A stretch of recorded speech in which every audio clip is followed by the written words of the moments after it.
بسم اللہ الرحمن الرحیم۔ السلام علیکم۔ آپ دیکھ رہے ہیں یاسر ہب اور میں ہوں آپ کا میزبان محمد یاسر۔ معزز دوستو، تاریخ انسانی میں 17 دسمبر 1930 کا دن عظیم ترین دنوں میں سے ایک دن تھا، کیونکہ اس دن ہونے والی ایک عظیم ایجاد نے دنیا بھر میں سفر کے معنی کو یکسر بدل کر رکھ دیا تھا۔ اس ایجاد کی بدولت مہینوں کا سفر گھنٹوں میں اور گھنٹوں کا سفر لمحات میں طے ہونے لگ گیا تھا۔ اس سے قبل لوگ دنیا کے ایک حصے سے کسی دوسرے حصے میں جانے کے لیے اپنی زندگی اور موت پر سگنیچر کر کے روانہ ہوا کرتے تھے، لیکن 17 دسمبر 1903 کے بعد یہ ساری باتیں ختم ہو گئیں اور اب دنیا چند گھنٹوں اور چند لمحات میں ایک شہر سے دوسرے شہر اور ایک ملک سے دوسرے ملک سفر کر سکتی ہے۔ دوستو، سالوں کی محنت اور ناکامیوں کے بعد یہ سب ممکن ہو سکا تھا۔ مشکلات کتنی تھیں اس کا اندازہ اس واقعہ سے لگائیے کہ یہ 19ویں صدی کا اختتام تھا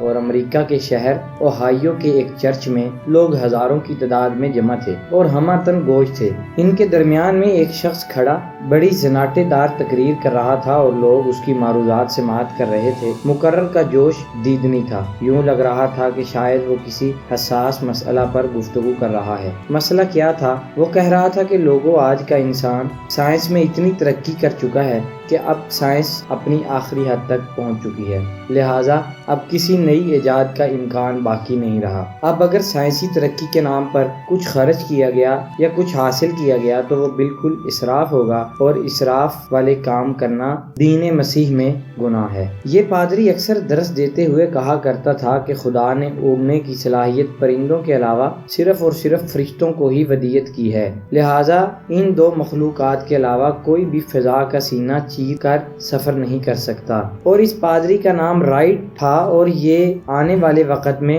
جہاز کو ایجاد کرنے والے ولبر اور آرویل، جو رائٹ برادران کے نام سے مشہور ہیں، ان دونوں کا باپ بننے والا تھا۔ دوستو، ہر فرعون کے لیے ایک موسیٰ ہوتا ہے، تو لہٰذا اس پادری کے لیے خدا نے اس کے بیٹوں کو ہی موسیٰ بنا کے اس کے گھر بھیج دیا۔ تاریخ بتاتی ہے کہ اس کے بیٹے سائنس کے اتنے شیدائی تھے کہ دونوں نے عمر بھر شادی نہیں کی۔ وہ سائیکلوں کا کاروبار کرتے تھے۔ ان کے ذہن میں ہوائی جہاز کی تخلیق کا شوق پیدا ہوا۔ گھر کا ماحول علم دوستی کے موافق نہ تھا، لہٰذا انہیں گھر بار چھوڑ کر کیرولینا جانا پڑا۔ چنانچہ انہوں نے پتنگ کی شکل کا ایک گلائڈر بنایا اور اس پر اڑنے کے تجربات شروع کر دیے۔ ہوا کے دباؤ اور دوسری پیچیدگیوں کے باعث ابتدا میں انہیں بیسیوں سینکڑوں دفعہ ناکامیوں کا سامنا کرنا پڑا، لیکن یہ اپنے کام سے باز نہ آئے۔ کئی دفعہ ان کو ہوا سے گرنے کی وجہ سے بہت سخت چوٹیں بھی لگیں اور لوگوں نے ان کا مذاق بھی اڑایا، اور گاؤں کے بچے انہیں پاگل سمجھ کر ان کے پیچھے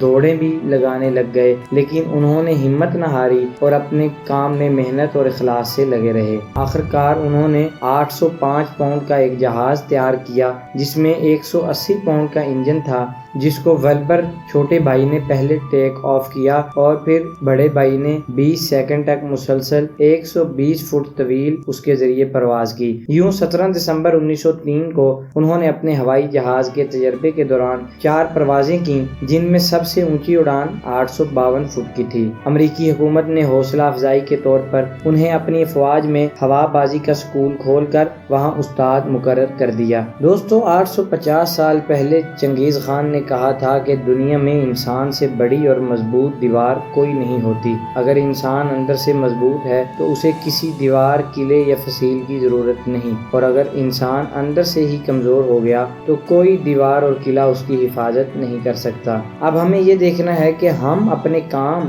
اور اپنی سٹڈی اور اپنے زندگی کے گول اور مقصد کو لے کر اندر سے کتنے مضبوط ہیں۔ اگر ہم مضبوط ہیں تو ہمیں دنیا کی کسی فوج اور کسی طاقت کا کوئی ڈر نہیں، لیکن اگر ہم اندر سے ہی کمزور ہیں تو ہمیں شکست دینے کے لیے دشمن کو پیدا ہونے کی ضرورت نہیں ہے۔